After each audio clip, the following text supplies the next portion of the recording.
Assalamualaikum warahmatullahi wabarakatuh. Perkenalkan, nama saya Siti Nur Anissa Fitri dari Prodi Ilmu Komunikasi akan mempresentasikan tentang pengantar dan pengertian ilmu alamiah dasar. Pembahasan ada pengertian ilmu pengetahuan, batasan ilmu alamiah dasar, dan batasan ilmu sosial dasar. Sebelum ke pembahasan, saya akan menjelaskan tentang pengertian pengetahuan. Pengetahuan adalah segala sesuatu yang diketahui berkenan dengan hal mata pelajaran menurut KBPI pada tahun 2019. Dan pengetahuan dimulai dengan rasa ingin tahu, kepastian dimulai dengan rasa ragu-ragu. Pengetahuan mampu dikembangkan manusia karena bahasa yang bersifat komunikatif dan pikiran yang mampu menalar. Adapun pengertian pengetahuan dari beberapa ahli, antara lain menurut Pujawijana pada tahun 1983, pengetahuan adalah reaksi dari manusia atas rangsangannya oleh alam sekitar melalui persentuhan melalui objek dengan indera, dan pengetahuan merupakan hasil yang terjadi setelah orang melakukan penginderaan sebuah objek tertentu. Menurut Ngatimin pada tahun 1990, pengetahuan adalah sebagai ingatan atas bahan-bahan yang telah dipelajari, dan mungkin ini menyangkut tentang mengikat kembali sekumpulan bahan yang luas dari hal-hal yang terperinci oleh teori. Tetapi apa yang diberikan menggunakan ingatan akan keterangan yang sesuai. Yang ketiga, menurut Noto Atmojo pada tahun 2012, pengetahuan merupakan hasil tahu, dan ini terjadi setelah orang melakukan penginderaan terhadap suatu objek tertentu. Penginderaan terjadi melalui panca indera manusia, yaitu indera penglihatan, pendengaran, penciuman, rasa, dan raba. Sebagian besar pengetahuan manusia diperoleh melalui mata dan telinga.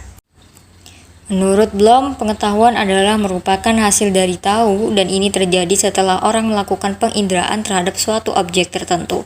Penginderaan terjadi melalui panca indera manusia, yakni indera penglihatan, pendengaran, penciuman, rasa, dan raba. Sebagian besar pengetahuan manusia diperoleh melalui mata dan telinga. Kelima, menurut Bambang pada tahun 2008, pengetahuan merupakan justive true belief. Seorang individu membenarkan justive kebenaran atas kepercayaan berdasarkan observasi mengenai dunia. Jadi bila seseorang menciptakan pengetahuan, ia menciptakan pemahaman atas suatu situasi baru dengan cara berpegang pada kepercayaan yang telah dibenarkan. Menurut Mubarak dan kawan-kawan pada tahun 2007, pengetahuan adalah merupakan hasil mengingat suatu hal, termasuk mengingat kembali kejadian yang pernah dialami baik secara sengaja maupun tidak sengaja, dan ini terjadi setelah orang melakukan kontak atau pengamatan terhadap suatu objek tertentu. Menurut Bloom, kecakapan berpikir pada manusia dapat dibagi dalam 6 kategori, yaitu pertama, pengetahuan atau knowledge, mencakup keterampilan mengingat kembali faktor-faktor yang pernah dipelajari. Kedua, pemahaman atau comprehension, meliputi pemahaman terhadap informasi yang ada. Ketiga, penerapan atau application, mencakup keterampilan menerapkan informasi atau pengetahuan yang telah dipelajari ke dalam situasi yang baru. Keempat, ada analisis atau analisis, merupakan pemilihan informasi menjadi bagian-bagian atau meneliti dan mencoba memahami struktur informasi. Kelima, sintesis atau sintesis, mencakup menerapkan pengetahuan dan keterampilan yang sudah ada untuk menggabungkan elemen-elemen menjadi suatu pola yang tidak ada sebelumnya. Keenam, evaluasi atau evaluation, meliputi pengambilan keputusan atau menyimpulkan berdasarkan kriteria-kriteria yang ada. Biasanya pertanyaan memakai kata "pertimbangkanlah", bagaimana kesimpulannya. Jenis pengetahuan terbagi menjadi dua. Yang pertama, pengetahuan implisit.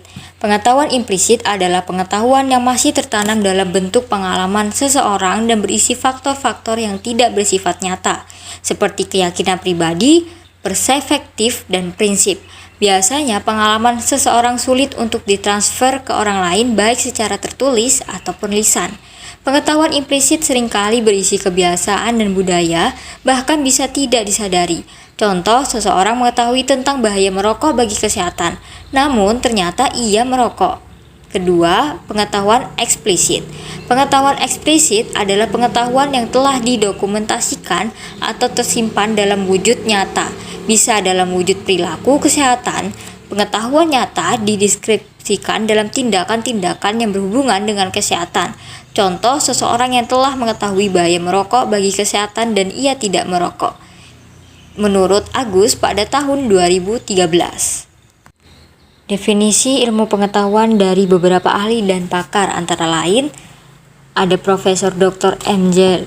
Langerfeld, Muhammad Hatta, Dadang Ahmad S., Syahruddin Qasim, dan Helmi A. Koto.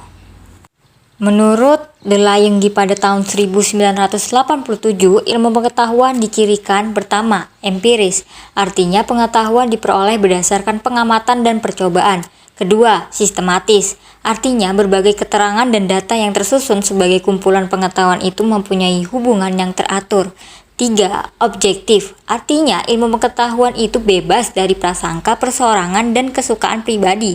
Keempat, analitis, artinya pengetahuan ilmiah berusaha membeda-bedakan pokok soalnya dan peranan dari bagian-bagian itu.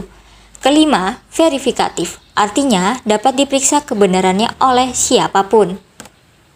Berikut ini adalah pengertian, tujuan, dan fungsi batasan ilmu alamiah dasar.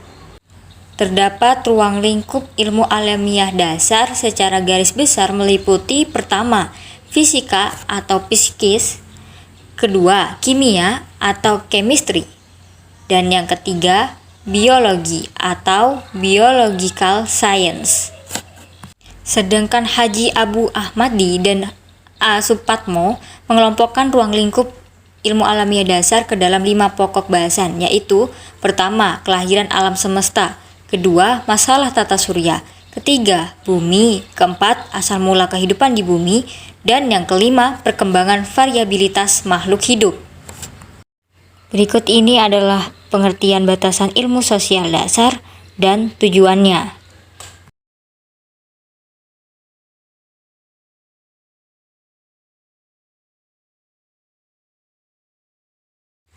Sekian dan terima kasih presentasi saya hari ini. Saya akhiri, wassalamualaikum warahmatullahi wabarakatuh.